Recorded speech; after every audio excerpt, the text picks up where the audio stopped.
పూర్తి వివరాలకు చదవండి రేపటి అక్షర శిల్పం దినపత్రికలో.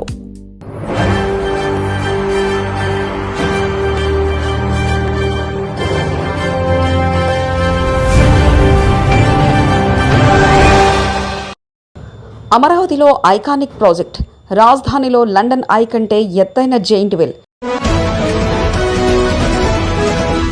కృష్ణానది ఒడ్డున పర్యాటక క్షేత్రాలు సమీపంలో నిర్మాణం. 139 మీటర్ల ఎత్తులో 28 హైటెక్ క్యాప్సూల్స్ ఏర్పాటు. పీపీపీ పద్ధతిలో 30 ఏళ్ల లీజ్ ఒప్పందం, అనుబంధంగా వాణిజ్య మార్కెట్ అభివృద్ధి. నవ్యాంధ్ర రాజధాని అమరావతిని అంతర్జాతీయ స్థాయి పర్యాటక కేంద్రంగా తీర్చిదిద్దేందుకు ఆంధ్రప్రదేశ్ ప్రభుత్వం మరో ప్రతిష్టాత్మకంగా అడుగు వేస్తుంది. లండన్లోని ప్రపంచ ప్రసిద్ధ లండన్ ఐ తరహాలోనే అమరావతిలో సరికొత్త జాయింట్ వీల్ ఏర్పాటుకు ప్రణాళికలు సిద్ధమయ్యాయి.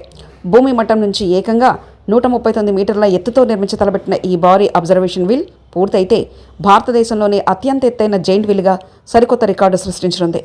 రాజధాని ప్రాంత పర్యాటక రంగానికి సరికొత్త శోభను, బూస్టరింగ్ను అందించేలా రూపొందించిన ఈ ప్రాజెక్టుకు సంబంధించిన పూర్తిస్థాయి ప్రణాళిక వివరాలను ఆంధ్రప్రదేశ్ రాజధాని ప్రాంత అభివృద్ధి ప్రాధికారిక సంస్థ సిఆర్జీఏ తన అధికారిక వెబ్సైట్లో ప్రజలను అందుబాటులో ఉంచింది.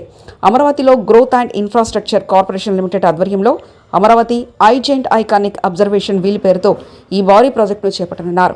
పర్యాటకులను విశేషంగా ఆకట్టుకునేందుకు ఈ జైంట్ వీల్ను అమరావతిలోని కృష్ణానది ఒడ్డున అత్యంత వ్యూహాత్మక ప్రాంతంలో ఏర్పాటు చేయనున్నారు. చారిత్రాత్మక, ఆధ్యాత్మిక ప్రాధాన్యత కలిగిన అమరావతి స్తూపం, ధ్యానబుద్ధ ప్రాజెక్ట్, సుప్రసిద్ధ అమరేశ్వర ఆలయం వంటి ప్రముఖ పర్యాటక ప్రాంతాలను అత్యంత సమీపంలోనే ప్రాజెక్టు రాబోతుంది. దీనివల్ల అమరావతికి వచ్చే పర్యాటకులు ఒకే ప్రదేశంలో ఆధ్యాత్మిక సందర్శనతో పాటు అంతర్జాతీయ స్థాయి వినోదాన్ని కూడా ఆస్వాదించే అవకాశం లభిస్తుందని సిఆర్జీఏ తన నివేదికలో స్పష్టం చేసింది. రాజధానిలో నిర్మించబోయే ఈ 128 మీటర్ల చక్రానికి మొత్తం 28 అత్యాధునిక క్యాప్సూల్స్ను అమర్చనున్నారు. సందర్శకుల భద్రత, సౌకర్యాలకు పెద్దపీట వేస్తూ ప్రత్యేకంగా డిజైన్ చేస్తున్న ఒక్కో క్యాప్సూల్స్లో ఒకేసారి 20 నుంచి 25 మంది పర్యాటకులు కూర్చునేలా వసతి కల్పిస్తున్నారు. ఈ జాయింట్ వీల్ ఒక పూర్తి రౌండ్ తిరగడానికి బోర్డింగ్ సమయంతో కలుపుకొని సుమారుగా 27 నిమిషాల సమయం పడుతుంది. ఆ అరగంట ప్రయాణంలో పర్యాటకులు ఆకాశ మార్గం నుంచి అమరావతి నగర అందాలను, పక్కనే ప్రవహించే కృష్ణానది సొగసులను సరికొత్త కోణంలో వీక్షించే అద్భుత అనుభూతిని పొందవచ్చు. ప్రతిరోజు ఉదయం 9 గంటల నుంచి రాత్రి 11 గంటల వరకు పర్యాటకుల సందర్శన కోసం ఈ వీల్ను అందుబాటులో ఉంచనున్నారు. ఈ మెగా ప్రాజెక్టుకు పబ్లిక్ ప్రైవేట్ పార్ట్నర్షిప్ పీపీపీ విధానంలో DBFOT design, build, finance, operate and transfer పద్ధతి కింద నిర్మించనున్నారు. ఈ ప్రైవేట్ భాగస్వామ్యంతో చేపట్టే ఈ ప్రాజెక్టు నిర్మాణం కోసం 30 ఏళ్ల సుదీర్ఘ లీజ్ ఒప్పందాన్ని కుదుర్చుకోనున్నారు. ప్రాజెక్టును ఆర్థికంగా లాభసాటిగా మార్చడంలో పాటు ఎలాంటి నష్టాలు రాకుండా ఉండేందుకు వీలుగా అధికారులు దీన్ని 2 విభాగాలుగా విభజించారు. మొదటి భాగంలో 5 ఎకరాల విస్తీర్ణంలో 120 కోట్ల భారీ వ్యయంతో ప్రధాన వీల్ ప్రాజెక్టును చేపడతారు.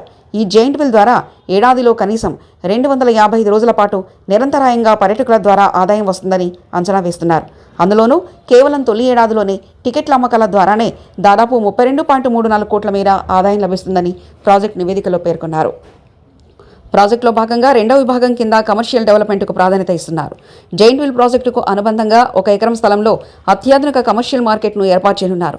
వర్షాకాలం వంటి సమయంలో పర్యాటకుల రాక తగ్గి వీల్ నిర్వహణలో ఏదైనా తాత్కాలిక నష్టాలు లేదా ఆదాయ కొరత ఏర్పడితే ఆ లోటుని కమర్షియల్ మార్కెట్ ద్వారా వచ్చే లాభాలతో సులభంగా పూడ్చుకునేలా వ్యూహాత్మక ప్రణాళికలను సిద్ధం చేశారు.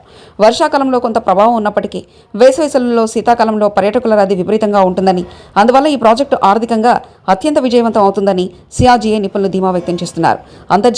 అంతర్జాతీయ రంగులతో రూపుదిద్దుకొనున్న ఈ అమరావతి ఐ ప్రాజెక్టు భవిష్యత్తులో ఏపీ పర్యాటక రంగానికి మకుటాయమానంగా నిలవనుంది. మరిన్ని కథనాల కోసం సబ్స్క్రైబ్ చేసుకోండి మీ అక్షర శిల్పం. పూర్తి వివరాలకు చదవండి రేపటి అక్షర శిల్పం దినపత్రికలో.